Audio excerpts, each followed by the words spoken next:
ذرا سوچئے، کیا ایسا ممکن ہے کہ کوئی ایک غار میں سو جائے اور جب آنکھ کھلے تو 300 سال گزر چکے ہوں؟ آج ہم اصحاب کہف کی ایک ایسی ہی ناقابل یقین کہانی جاننے جا رہے ہیں، ایک ایسی داستان جو ایمان، معجزے اور وقت کی تمام حدوں کو پار کر جاتی ہے۔ آئیے سیدھا اس کہانی کے مرکز میں چلتے ہیں۔ یہ صرف کوئی قصہ نہیں بلکہ ایک ایسا معجزہ ہے جو انسان کی سمجھ سے بالکل باہر ہے۔ نوجوانوں کا ایک گروہ ایک غار میں پناہ لیتا ہے اور پھر 309 سال تک سوتا رہتا ہے۔ جی ہاں، پورے 309 سال۔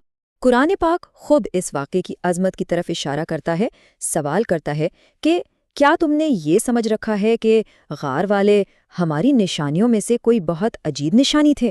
یہ آیت دراصل ہمیں دعوت دیتی ہے کہ ہم اس کہانی کو اللہ کی قدرت کی ایک غیر معمولی نشانی کے طور پر دیکھیں۔ چلیں وقت میں تھوڑا پیچھے چلتے ہیں، تقریباً 250 عیسوی میں۔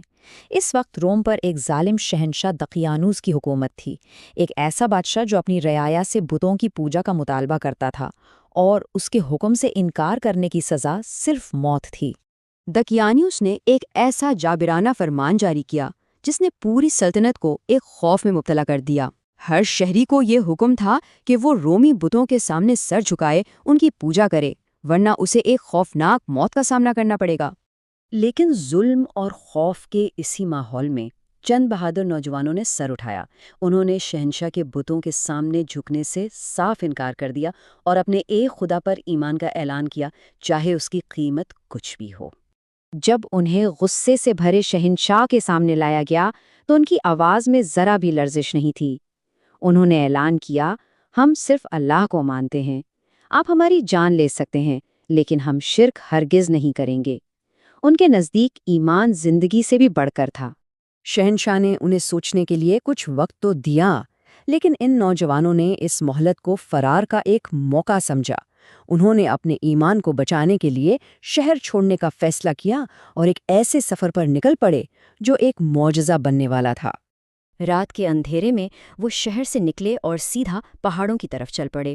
راستے میں انہیں ایک چرواہا اور اس کا وفادار کتا بھی ملا جو انہی کے عقیدے پر تھا۔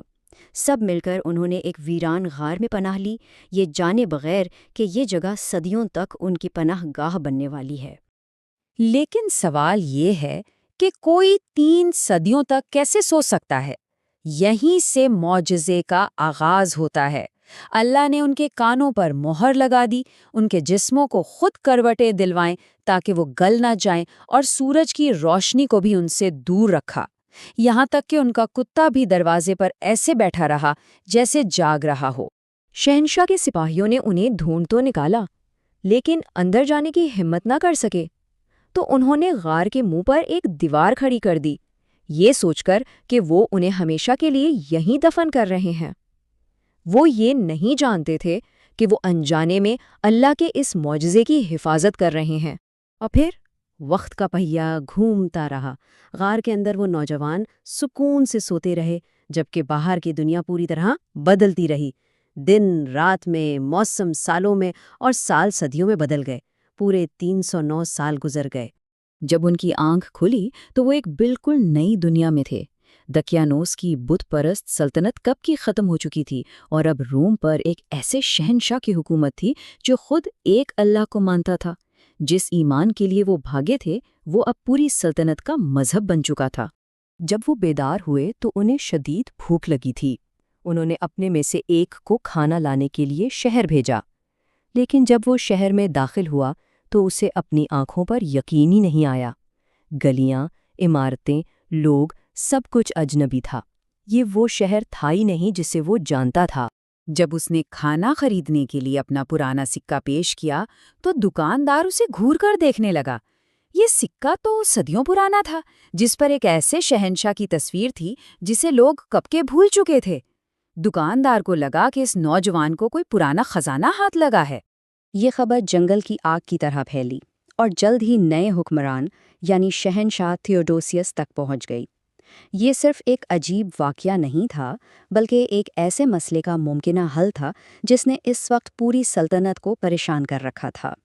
ہوا یہ تھا کہ اس وقت سلطنت میں ایمان کا ایک بحران چل رہا تھا۔ لوگ مرنے کے بعد دوبارہ جی اٹھنے کے عقیدے پر شک کرنے لگے تھے، اور شہنشاہ تھیوڈوسیس، جو ایک نیک حکمران تھا، اس مسئلے کے حل کے لیے اللہ سے ایک نشانی کی دعا کر رہا تھا۔ جب شہنشاہ نے اس نوجوان کی پوری کہانی سنی تو اس کی آنکھوں میں آنسو آ گئے۔ اس نے سجدے میں سر رکھ دیا اور کہا، یہی تو وہ نشانی ہے جس کا میں اللہ سے انتظار کر رہا تھا۔ یہ معجزہ اس کے لوگوں کے ایمان کو بچانے کے لیے آیا تھا۔ شہنشاہ اور شہر کے لوگ اس نوجوان کے ساتھ غار تک گئے۔ وہاں انہوں نے باقی نوجوانوں کو بالکل ویسے ہی زندہ دیکھا جو 3 صدیوں کے بعد بھی تر و تازہ تھے۔ یہ ایک ایسا منظر تھا جس نے ہر شک کو ختم کر دیا اور لوگوں کے ایمان کو ایک نئی زندگی بخش دی۔ تو اس کہانی کا آج ہمارے لیے کیا مطلب ہے؟ آئیے اس کے ان لازوال اسباق، سائنس اور ایمان کے درمیان تعلق اور اس کی میراث پر تھوڑا غور کرتے ہیں۔ دیکھیے، سائنس میں ہائبرنیشن کا ایک تصور موجود ہے، جہاں جانور لمبی نیند سوتے ہیں، لیکن اصحاب کہف کی نیند اس سے کہیں آگے کی چیز تھی۔ ان کے جسم بالکل محفوظ رہے، انہیں باقاعدگی سے کروٹیں بلوائی گئیں اور ان کی بینائی تک قائم رہی۔ یہ سائنس نہیں، یہ ایک خالص معجزہ تھا جو اللہ کی قدرت کو ظاہر کرتا ہے۔ اصحاب کہف کی کہانی صرف ایک تاریخی واقعہ نہیں بلکہ ایمان کی ایک روشن مثال ہے۔ یہ ہمیں سکھاتی ہے کہ اگر ہمارا یقین پختہ ہو تو اللہ ہماری حفاظت کے لیے ایسے راستے کھول دیتا ہے جن کا ہم تصور بھی نہیں کر سکتے۔ یہ صبر اور اللہ پر توکل کا ایک لازوال سبق ہے۔